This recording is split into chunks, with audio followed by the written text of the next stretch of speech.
सम्मानित साथियों को नमो बुद्धाय, जय भीम। अनपढ़ या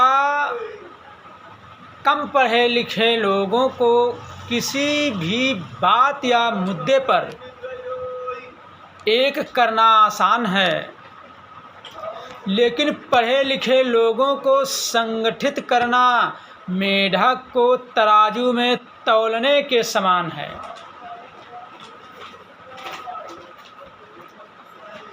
जब दूसरे को तराजू में डालते हैं तब तक पहला कूद कर भाग जाता है।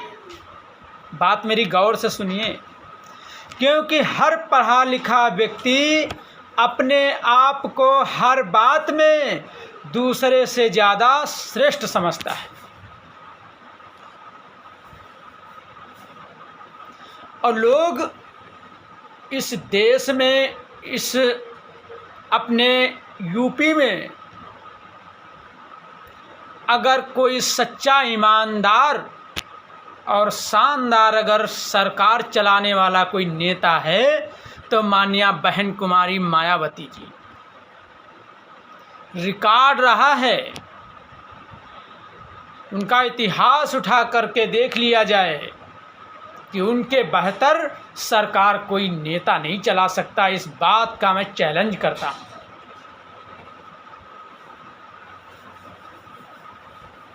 लोग भ्रमित हो जाते हैं, लोगों को बरगलाया जाता है और जैसे लोग होते पढ़े लिखे लोग हमारे बहक जाते हैं।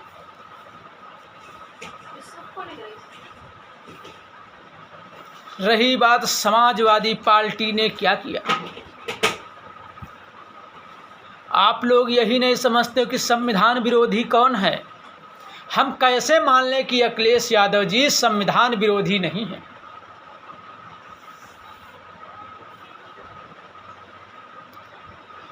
जब बहन जी का शासन आया, जब इन्होंने जिलों के नाम रखे और जब अखिलेश यादव को मौका मिला तो इन्होंने, अगर इतने हितैषी थे महापुरुषों के, इतने बड़े बाबा साहब के पुजारी थे, जब बाबा साहब को मानते थे और इतने बड़े संविधान बचाने की बात करते हैं, तो इन्होंने हर जिलों के नाम क्यों बदले? क्यों बदले इन्होंने नाम? क्या ये कभी सोचा है? क्या ये याद है जब पार्लियामेंट में इन्होंने बिल फाड़ा था? ये दलित हितैषी कभी नहीं हो सकते। और कौन कौन से जिले बदले गए थे, अगर याद ना हो तो मैं नाम गिना सकता हूं।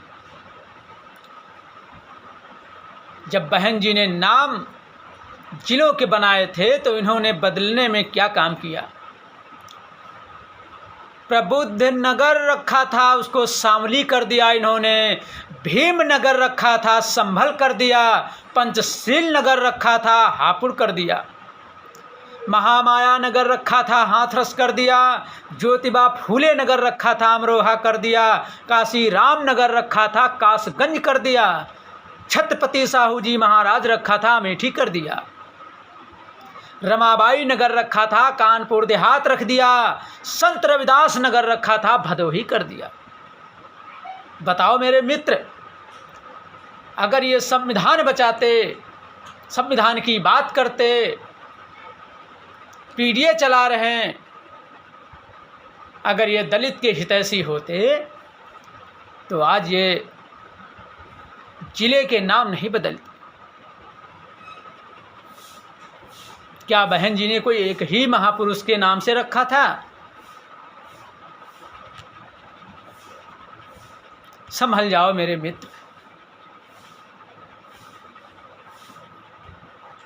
सन 2027 में इस देश में, इस यूपी में, उत्तर प्रदेश में माननीय बहन जी की ज़रूरत है।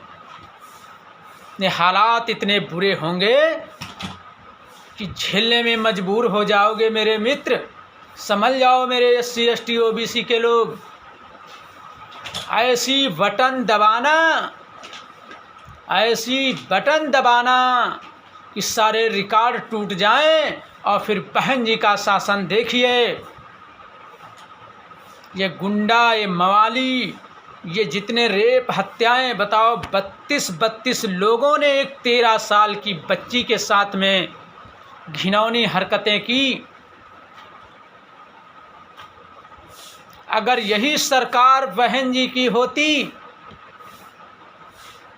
तो कोई दखलंदाजी, कोई देरी नहीं होती, सजा तुरंत मिलती।